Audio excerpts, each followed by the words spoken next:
Hello, everyone, and welcome to another episode of the Expert to Authority show. My name is Simone Vincenzi, and I'm your host. And this is the show for coaches, speakers, trainers, service providers who want to grow their businesses while making an impact in the world. And today we have an incredibly exciting episode because we are going to pick the brain of someone that has grown his businesses by the use of incredible creativity. So it is a bit of a different interview from the one that we normally have. And I love it because there is a lot that we can learn from entrepreneurs that grow businesses in different industries. If I think about my success in business, has always often been determined by the people that I follow, the stories that I hear, and someone maybe or ideas that I take as well from different industries and piece them together. And in fact, our guest today is a seasoned entrepreneur and founder and CEO of the Silent Disco Company Group. It's one of the reasons why I wanted to have him on the show because I absolutely love silent disco, and with my wife is one of the activities that we do all the time. He's renowned for innovative silent disco, cinema, and karaoke hire services across UK and Europe.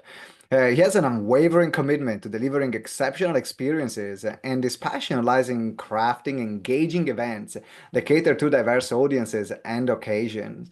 And that's also another reason why I wanted to have him on the show, as we both share a background in event creation as well. His journey into the events started when he was 15 years old and as children's entertainer, then led to his work as a DJ, and then started performing at events for prestigious clients like Google and Virgin. And then 11 years ago, he started his entertainment company, which is the Silent Disco Company. Now he's orchestrated over 4,000 events annually. 4,000! I was doing 200 a year. I thought they were a lot. 4,000. Partnering with esteemed organizations such as Glastonbury Festival, Google, and BBC, to name a few. So, welcome to the show, Toby Burns. Toby, Thank, welcome. thank you for having me. Great to be on. All right, man. So, let's talk about dreaming big because I don't know when you started your business and when you wanted to create your own businesses and your own path as well. Did you already have a big dream to create a big company at all these events, or how did it evolve? I'm curious. I always had a big dream to build something scalable within the entertainment because I've always been in that space from 14 years old. Um, and really, our mission statement has always been to create memories through celebrations. But I think I always had, and I think other entrepreneurs will agree with me, we're wired up slightly differently.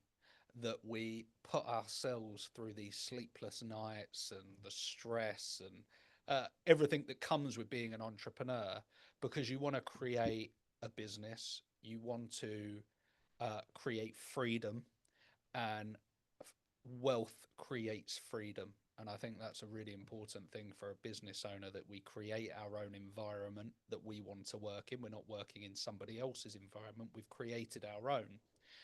But I really wanted freedom later on. Whether that's going on holiday, whether that's financial freedom for my family, uh, that's changed over the years. But really, there was always that ambition to earn money, and I started doing that at a really young age, all in entertainment. When did you start? What time did you start your, if you So, take like your first gig where you actually got paid for your work without no, uh, not from a job? yeah, yeah, I was 14. 14, I started working in my first nightclub at 15. And I always, someone asked me the other, on another podcast a few weeks ago, like, have you ever been fired? And I have to use that nightclub at 15 because I was paid about £50 for the night, and it was 5 hours work. It was hard, hard work nightclubs. That they're hard graft, and it was like an under 18s night. And we went from around 100 people to 500 people in the space of about 6 months. So I said, after those 6 months. I said, look, we've taken it from here to here and paid £50 a night. I would like £100 a night. That's £20 an hour. And the owner of the nightclub said no. Um, and before I could even say, well, I'm not going to continue, he was like, if that's not for you, you're fired. So that's probably the only time I've been fired from a job. But yeah, 15 in a nightclub. I was doing magic in restaurants at 15, 16, 20, 40 quid a night, 3, 4 nights a week. Um, so that was really early on to just earn just earn a pound note, you know. And what got you to start the silent disco company? Where was what was the dream there? So there's like many years skipping down the line here, but children's entertainer, then I was DJing and I completely stopped children's entertaining because it was, intense doing 10 parties a week, which is what I was doing. That's a lot. Um, it's hard graft, it's unsociable. Um, but I love DJing. But I found myself in a very specific market, which was corporate, Jewish, and Arab, big spending events. I wouldn't do an 18th at a pub around the corner. They were really high end events. And there was a few light bulb moments, which is I can't do this forever. I'd seen 40, 50-year-old DJs doing very well, very successful, but still thinking they're the cool DJ behind the scenes. Mm. Um, and I was just like, I just couldn't imagine that being me. So I wanted something scalable. I wanted to build a commercially profitable enterprise that works without me in it. That was the ultimate goal, to build something, build a team around me where I don't have to be working in the business every day and I can be working on the business as well as new and exciting things that have come since then. Yeah, and that was that what I'm trying what I love to understand here is so you had it looks like you had your personal dreams, right? So your personal dreams is like, okay, I want to create something scalable. This is not sustainable. I want to create something that can work without me. And then you have also the dream for, like, if you want to call it legacy, like what would you like to live, or what would you like your company to represent or your company to deliver? Because you always had this very high value of creating experiences for others. So one part is like your dream about creating something sustainable and scalable. What was I'll call it the company's dream, if it makes sense, of what would you Yeah. wish the company could create and deliver for others? Yeah, understood. And look, I think your childhood molds you in adulthood. And those experiences, if you enjoy doing something as a child, you'll enjoy generally doing it as an adult most of the time. And from kids' parties to DJing, I would see the reaction from a 7-year old's face when you do a magic trick of pure delight, um, of pure excitement from that magic trick and that surprise, and that look on their face sticks with you.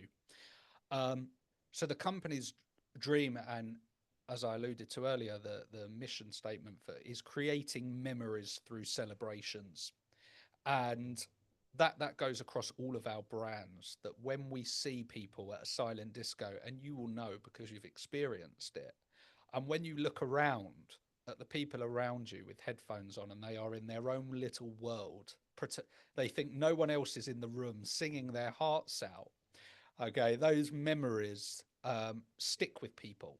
And I still have it now, 10 years on, of people going, I remember a silent disco that I went to on a cruise ship or at a festival. And that memory is so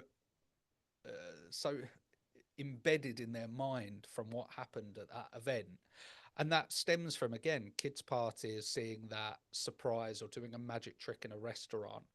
And that came to all of our brands now, that we want a lasting memory from that event. And that goes down to all layers of the business, the little 1% that make the difference. And, exceptional customer service is something that we really pride ourselves on. Our team are absolute A players. Um, and we're always there. You know, I'm a big fan of AI. Maybe we'll touch on that. But when it comes to, for example, live chats on the website, there is nothing more annoying than getting through to a chatbot that doesn't answer your question, Yeah. and you have to, write in agent 10 times before you speak to a human. We are old fashioned customer service. If you are on live chat, you are speaking to a human from the minute you land on that live chat. um, our phones, there is always someone to speak to, um, and they know what they're talking about. They're not going to bluff their way through a conversation. If we don't know, we're very to the point. But the exceptional customer service is something that has really stood us out from competition. Being present. I'm not a big fan in remote working. Some of your listeners may disagree with that. Hmm. Um, but as the business that we are, the creativity, the buzz around the office, we're a fun company. We're entertainment hire. We're music orientated. So there's speakers up in the ceiling, that's not quiet, and that is going all day. We want that buzz, that fun, because if we create that culture, that environment, that fun will get taken into every call that our team make. So the customer believes in us, that it's fun, that they know they're going to get exceptional customer service. I think that's super important. I love the concept. I love the concept here because you have the trend which is remote working, flexibility, which is kind of what some people want. But then I know that a lot of people, after working for years remotely, kind of like I miss going like the social element It's of lonely. the office. It's lonely. And our senior team, they do have the freedom to work remote if they would like to, because we measure the team on output rather than input. However, I promise you, all of our senior team are in the office 5 days a week. They have the flexibility, but if you create a good enough culture where it's enjoyable to come in rather than sitting at home in a room where you know you might let the dog out, but you're not really going to see anyone apart from the postman. um, I think that's super super powerful, and I think it's also much more productive having the team in the office, especially when they want to be there and they don't have to be there. And that goes for me. I could work from home. I could spend a day on the water. We live by the beach, so I'm a water baby by heart. But I genuinely enjoy being in the office, not 5 days a week because we're out doing content and lots of other businesses as well. But I genuinely love being in the office. My door's always open. Lots of directors will be in a glass office with the doors shut, and they can only be reached through their assistant. Yes, my assistant is opposite me, but the door is always open, and that makes me really present for them as well. And again, I think it's about culture that really creates a really sustainable Yeah, these are successful. what you're describing right now. They are really the elements that create the foundation of Hmm. a company where people want to work with, want to work in, and they feel proud working in, and they have a good time working in. Because of course, it's not always smooth sailing in a business. Everyone will have their challenges in their role, the moments that are more difficult. But if the foundation is there, then it's easier to find the solution to these challenges. And I think this is a big lesson that I want to all our listeners or viewers, like everyone is watching or listening right now, to also think about what's the foundation of your business, what's the foundation of your culture, whether you're doing it in person and you have an office, or you're doing it remotely. Because you might be remote right now and thinking, okay, how can I set a stronger foundation for myself and the people that work with me as well? I think it's very very difficult, and I'm always open to criticism, but I think it's very difficult to create that culture in a remote environment. Um, in my opinion, I think it's very very difficult, and culture doesn't get built overnight. There's no blueprint to create an amazing culture for your specific business. You sort of have to have an idea of what you want the culture to be, and it goes back to entrepreneurs and business owners creating their own environment that they want to work in. But it gets finessed over time. Um, what I thought was a good culture 5, 6 years ago is not what the culture is today after, what the world has thrown at us over the last 5 years. So you Can have you to, give an example on something that changed? For example, there was a big, maybe like a big piece of your culture like 5 or 6 years ago, and now it's not anymore, or replaced by something else. yeah, I think there was a specific schedule of the day, especially for our sales guys. The first hour of the day, you're to do this, then to do this. And it was a very set structure. And that came from a previous senior manager of the business. Um, and at the time, I thought, yeah, having this good structure will really help the sales guys plan their day. But actually, you know, the sales team need freedom to plan their day what works for them rather than what we think works for everybody. So we give them that freedom to go, look, this is what needs to be done in the day. You plan your day the best way you think best. Um, so that was one thing. It used to be that the senior team would choose the music. Like I said, we've always got music on, even in our warehouse.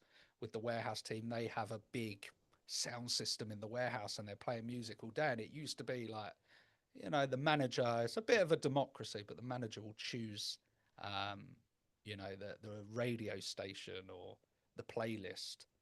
And now we've linked up Alexa, people are like, we want an 80s day. And it just gives people freedom. It makes it fun. Um, and I know that's such a small thing, but I came in, I think, a couple of weeks ago, and I had some things to do in the morning, and I came into the office, and it was like drum and bass, that stuff that would give me a headache even as a DJ.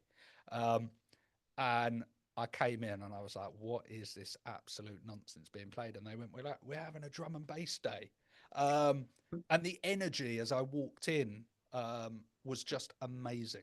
To see the bars and everyone's got bells on their desk. When they're winning big deals, and always loved the film The Wolf of Wall Street, right? And the buzz in the office when you go in, and actually, my brother works in the city as a trader, and I've been into his office during Christmas parties, and I've seen this little like glass box where the real, hardcore, they're sort of stock traders, and the energy and the buzz and that Wolf of Wall Street culture, even though it's chaotic, I mean, there's different ends of the spectrum here.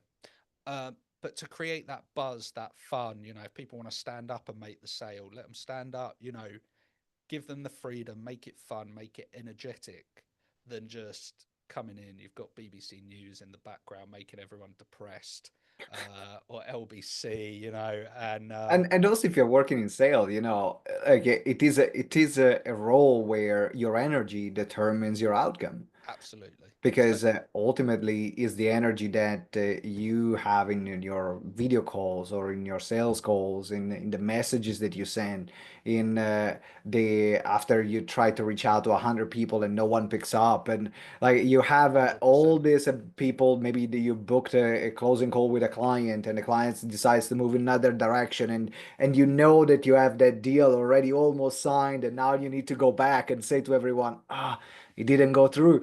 These are tough moments, and if you're able to be in an environment where you can keep your spirit up, Yeah. actually your output is going to be way higher because Yeah. of that. And as I said, it all goes back to, as me as an entrepreneur or other business owners or senior team leaders, out of your viewers, create the environment you want to work in. I think is the freedom of being an entrepreneur. It's tough. It's a tough gig being an entrepreneur. Like, not everyone can deal with that. But when you create your own environment, have the freedom to, whatever that looks like for you can make big things happen. And one of the things you said at the beginning, which I meant to add earlier, is about thinking big. And I always tell my team, like, think big. You know, if you think small, small things will happen. If you think big, much, much bigger things will happen, however outrageous they are.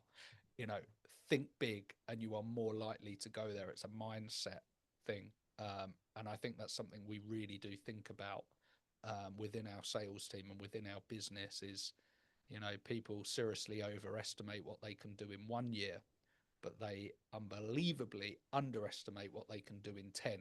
So we think of things in 5, 10 year chunks and think really big, because if you think big with a 5 year plan, you reverse engineer it, and you think about everything you've got to do week to week, month to month, year to year to hit that big goal at year 5.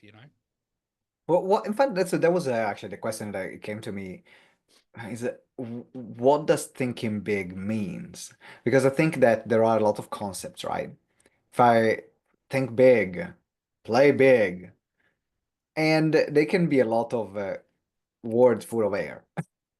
Like, what does it really mean? Because ultimately, there is not a definition of big.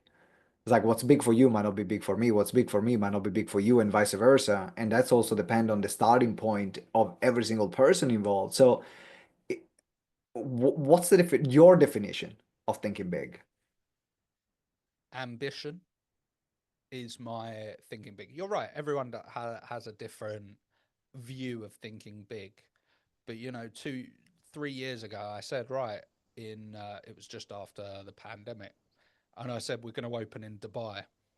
Um, and many people around me, how are you going to do it? There's obstacles. You've got to get a trade license. Are you going to be in the free trade zone, etc., etc. At that point, I was just fed up with the government, and still am. But we'll try not to make it political for a business owner.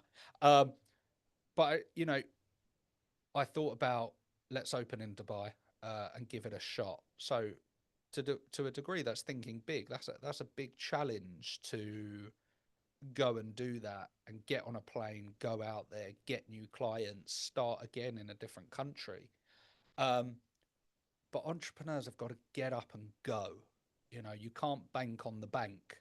You got to bank on yourself to go and do it. And Dodge Woodall. I don't know if you've seen some of his stuff. He always says if someone's got an idea, do it now. Don't do it next week, in a month, in a year. Don't procrastinate on it. Get up, do it now, do it yesterday. And I really use that. That if there's an idea, and we've come up with a couple of new products lately, and it's like, right, we're going to China next week. I don't know when the pod will come out, but where we are at the moment, next Wednesday, in just over a week's time, we're going to China. We go to all our factories. We're going to a new factory. We're going to develop a new product. Go out and do it. Think big. I think you've always got to be prepared uh, to lose what you're going to put in. And I think that's a mindset, and I think for us, and it's probably different for a lot of businesses, but we've self-funded pretty much everything apart from mortgages, and I have a bit of a hobby with commercial properties. Apart from mortgages, everything has been self-funded, and I think it's too easy now for not so much startups, but companies that will just get finance, and if it doesn't work, it's not their money. You know, um, okay, if they've got investments, venture capitalists, they'll veer them the way they want them to go. But if it's the bank's money or whatever, if it doesn't work, um, it's not their money. They just wind up the company, and that happened in the pandemic. People were taking bounce back loans and then winding up companies, and that really frustrates me. Everything we've done has been self-funded. Okay, maybe we've grown at a slower pace, but you're not going into that over trading stage, which I think is a good place to be. But I think that's really important to think big, but to put like your money where your mouth is, because it gives you a mindset to work harder Yeah, to you get make there. you make different choices. Like, in fact, there is something that you said. I love you to expand on it, which is be prepared to lose what you put in. And you just dropped it like a sentence, but there is a lot to this. Because if you think about why people don't take risks most of the time, is because probably deep inside they are not ready to face that failure or to face that loss. Hmm. Because it might be that you put in everything that you have. What if it Right. doesn't work out? So when you say be prepared to lose what you put in, what's your mindset and what So, does this mean for you? so there's a few things. There's probably a slightly deeper meaning for me, which was, you know, rewinding all those years to 17, 18. I was earning, you know, amazing money for that age, compared to friends that were at, you know, college or going to uni and getting in debt. I was earning amazing money. And I had a bit of a gambling addiction at that point. You know, I'd get home at 10, 11 o'clock after a gig. I want to go out to a club, a bar, and then we'd end up in a casino. And I would definitely say, I'm very open with it, I probably had a gambling addiction at that point. But I was always prepared to lose what I'm putting in. It wasn't sensible. And when I look back, and actually when I stopped gambling altogether, I sort of worked out in a year what I had lost and thought, yeah, I can't keep doing that each year unless I'm really prepared to lose it, in which I wasn't, because I know putting that into a property in 2 years, you've got another property. So there's a slightly deeper meaning for me.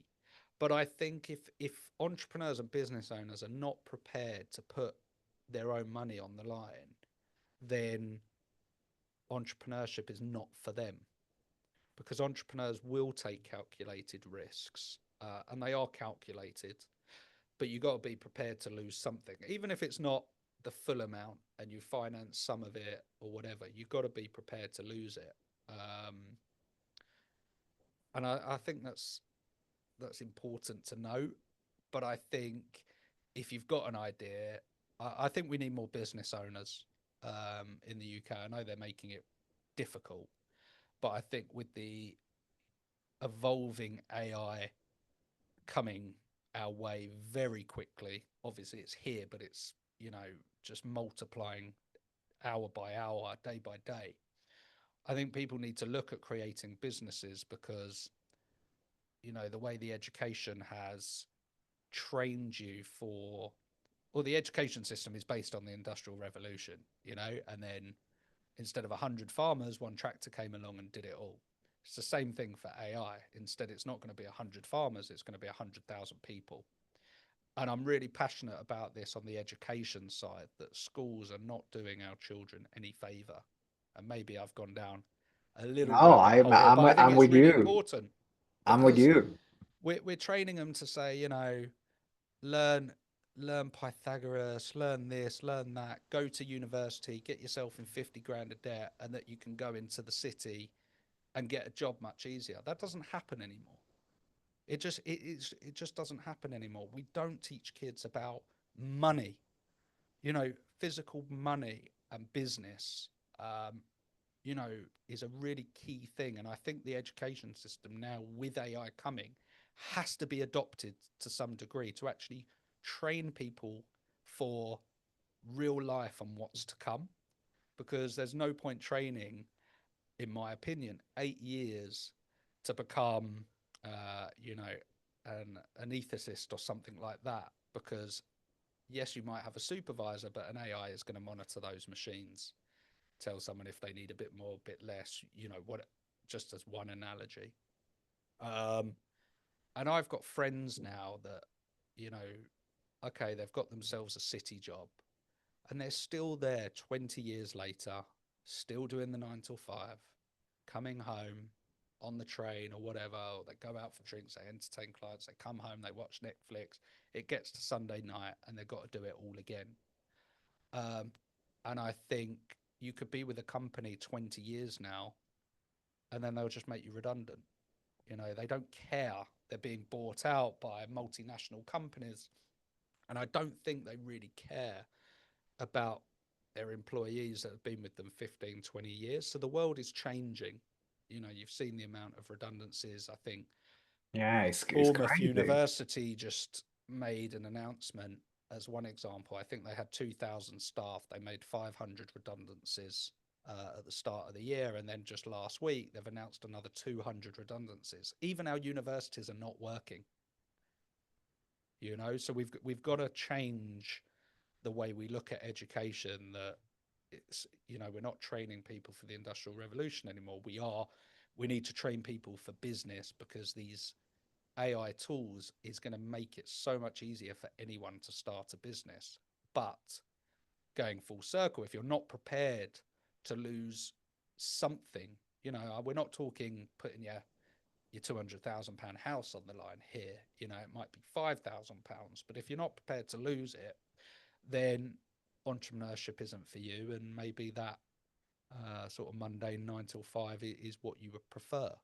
You know, Yeah, I think I I'm think we're curious. wired up different. Yeah, I'm curious. I'm curious to know there are so many interesting topics talking about, the future of work, the future of education, AI, and I think that right now, the tool is the tool, but it's more about the mindset that people have. If you think about the school system does, it trains you to have a certain type of mindset. I think that me and you had kind of parallel lives because I started working at 15, working in catering industry, absolutely loved it. I was managing my first Michelin-star restaurant at 19, moved to the UK at 20, started working in a restaurant, and then started my first event company at 22. So other than managing restaurant or working in a restaurant, I never had a proper job. And I was making really good money when I was 19. I was making like 4,000, 5,000 euros a month.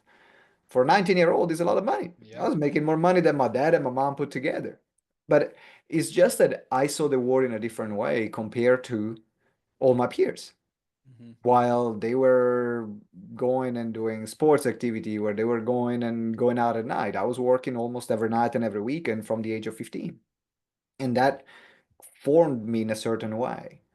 And I think that resilience has a lot to deal with this, like the ability to, as you mentioned, like taking calculated risks, but also giving all you have and keep going when things are tough. And I'm wondering if you can share a moment or two where in your company, while you were building Silent Disco, were moments where you were that close to say, I'm done. I Either because this is not working, because something external happened, or internally, maybe you were done. Because I had moments, for example, where even if GTeX was going well, inside us, I got nothing more to give. I'm thinking, actually, I'm going to shut down everything because I cannot give this anymore. What Fortunately, I put what myself out of that. in your mindset though? A question back to you is: if you had done that, what would you have gone to do? You would have got a job. No. Oh, well, probably yes, actually, but for the interim, while figuring out, like, actually, for me, my turning point, because I basically fell out of love with what I was doing. Mm, And my turning point actually came where I was okay with the fact of shutting everything down. Because yeah, I built this for at that point for 10 years. yeah, So I was really struggling to let go and say like my identity was GTeX. And so for me, closing GTeX means uh, your life's work. right, right, exactly. So when I came to peace, for me, the turning point was just coming to peace with the fact that I could close it and I'll be fine. And something else will start again. So that was part of my journey. But I'm curious to hear like some stories from you, from your side, where you were that close to giving up or something really hard happened in your business where you had to show really what you were made of. So I think, um, like there's tough moments even now. There's tough moments every year. There's challenges that really put you to the test. And I think, the sleepless nights, or we've got an acquisition going through, you're up all night, or I'll get home at 11 p.m. and I still find myself doing 2 hours work. I don't need to do that, but I do it. And it's a real tough it is a tough gig. Like, people think, oh, you know, owner of a business, they go on holiday loads and they do, they're never at work, but it's a 24-hour gig, right? The minute you wake up, you're thinking about it. The moment you go to sleep, you're thinking about it. So there's tough times where I think, is it worth it? But I've never had I can't pick out one moment where I've genuinely thought of giving it up. I've always been uh, an optimist of like, okay, tomorrow's a new day, we go again.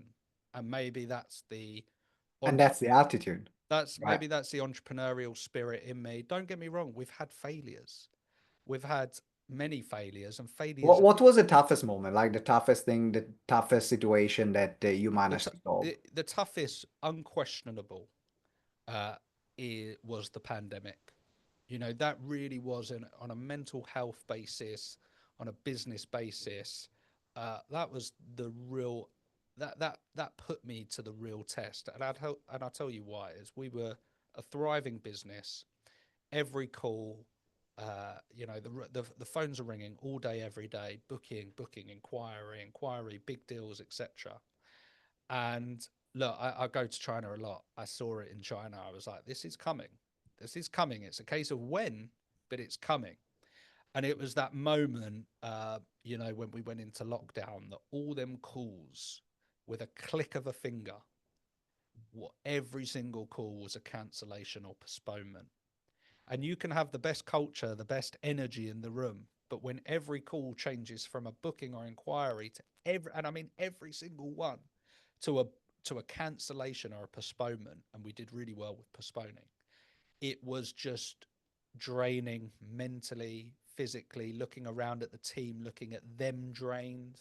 In the back of my head, I'm thinking, well, what are we going to do? Because we can't afford this many staff when we've got no cash flow, and we always have a pot of cash flow, and we'd actually built what I like to call moats around our business. We have some commercial property that we've traded out of, and then moved up and bought bigger premises. So we had some moats to sort us, but it was still, as a business owner, the unknown. If we knew, okay, look, this is going to be for 6 months, this and this is going to happen, and then we're going to come back and eat out to help out, we're all going to get ill again, and etc. If there was a roadmap, we could have dealt with it, but it was the unknown. And that was really, I remember that first day so clearly, that every call, the team went home, they just looked like they'd been, looked like they'd been in a 12 round boxing match with Mike Tyson. They would just look drained and heads down. They didn't know what was happening. I'm like, we're going to have to lay off. Furlough wasn't a thing then. What do I do? I care about this team. They have children. They have mortgages. They have rent. I have a huge responsibility to them, but also on my own family. And I remember we lived by the seaside at the time. Our office is still 15 minutes from the seaside. And I've shared this before, that I went to the beach, sat there, looked out to sea, and thought, I could swim out there and not come back right now, because that was a tough, real tough moment. My wife was ecstatic. She thought we could paint the house, we could do work in the garden. Uh, she was a very happy bunny at that time, but you know, underlying that every thought, it consumed 95% of me and my brain. You got 100%. 95% was just consumed by um, the unknown, so many questions, so many what's, if, buts. And I would say that is the one time that, as a business owner, it went from all to nothing. And it took a few days to go, okay, more entrepreneurs and millionaires are made in economic downturns than upturns. Fact. So let's pivot, bring in the cash flow, and do something. And we did. We pivoted with a number of businesses. Some worked, some didn't. They were all temporary businesses in the back of my mind, but we just needed to bring in cash flow, because cash keeps the business going at the end of the Yeah. day. Um, so that was tough, you know. And I almost get clammy thinking back to those times. So now, like with some of our other business, they've got to be pandemic proof. Our portfolio of property, we try and make it pandemic proof, that if it happened So if again, we're, something like this happens again, then you're like, okay, there is not yeah, just hopefully it something doesn't, else can but fund whatever is yeah, going down until that period of time. yeah. That's a great way And to I do see. think something similar will or could and will happen, because the COVID was developed in a lab, probably by AI, and we're now way more advanced than where we were then. So um, it could happen again. It's likely it will happen again. Hopefully not as severe, but at least we know we have a bit of experience. Experience is knowledge, knowledge is Yeah. power. We have some experience of how that could pan out and we can deal with it, and at the time there wasn't any blueprint to it. Not at all. I think probably the last pandemic was the pest in medieval times. So we have long, That was quite deep, but it gives you, yeah, as a business owner who, we're successful, we're employing, we're doing really great things to overnight that being swept under your feet and away from you, you've got to have a certain amount of resilience. And I use resilience a lot. I uh-huh. speak to a As the lot of Spanish will call it, the entrepreneurs. cojones. Cojones. Um, Other term for resilience, if you look in the but you Urban do. You've got Dictionary. to have an unbelievable amount of resilience to keep going. Yeah, you definitely do, and no, everything you said brought me back to when that happened as well, because I was running live seminars and live events. We were running about, I was speaking at 200 events a year. That's me Wow. as a presenter, because Yeah. I'm an entertainer. I'm a stage animal. So Yeah. I'll go on stage, and that's my playground. So we're organizing about 100 of those with my company, and the other 100 I was guest speakers in in other events. And Mm. I spoke at 1,000 events in 5 years. That was the last 5 years before the pandemic. And that moment thinking about, okay, I need to, like, we need to change our team. We need to fire our event team. We need to move on and still keep the customers that we had, because I cannot deal with everyone refunding. Like, would have Yeah. crushed us. And actually only three clients asked for a refund, which was great. I was like, we did a great job, but we worked 24/7. There was no stop. And but that's what uh, also makes you as a person. Yeah. These Yeah. It gives moments, you. that's also when you say talking about resilience, when you have that kind of belief that no matter how bad things can go, you can turn them around. Hmm. It kind of gives you way more confidence when you see challenges. Like, you know what? It's not my first rodeo. I survived something else. I can rebuild it. I can find a solution. I can find a way out. I can find a way forward. And solutions are something I talk about because when someone says that can't be done, it'll cost too much money, it'll take too long, to me, that is like game on. That is a challenge. And I always say to myself, or I say again to other young entrepreneurs, because I try and do as much speaking as I can when I have time. Um, but I do say, like, on entrepreneurs, you need a good management and team around you to make the day to day happen. But I want to make the impossible possible. If someone says or the team goes that can't be done or whatever, like, all you got to do is ask ChatGPT now, and it will tell you whether it can be done or not, or Mhm. give you the tools to make it possible. But I like the challenge of one, creating new products, but also making the impossible possible. That is a challenge. That is what gets me up in the morning to prove the doubters wrong. And that all comes back down to resilience. You've got to have resilience to keep doing it and keep being told no, it can't be done.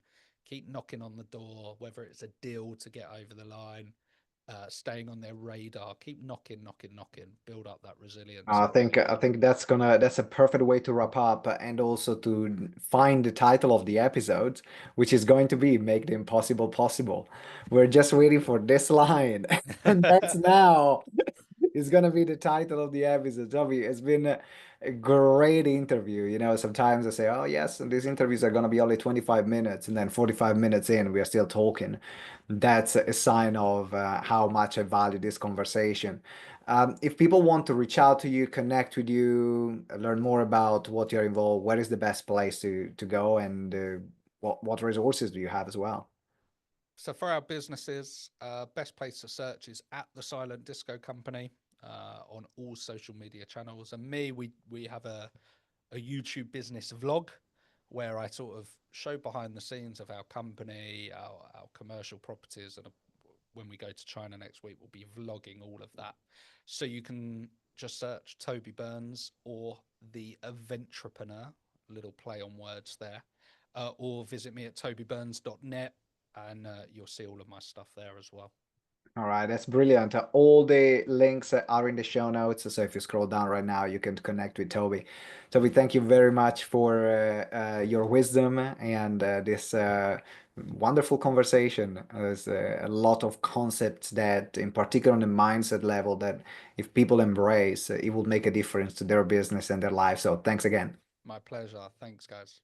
All right, everyone. Thanks for watching or listening. Again, two things. If you haven't subscribed, make sure you subscribe right now. Hit the subscribe button and also leave us a review. 5 star, of course. It's good for the guest. It's good for the show. It's good for my ego. So make sure you do it. And I'll see you next episode. And remember that together we grow exponentially. Ciao.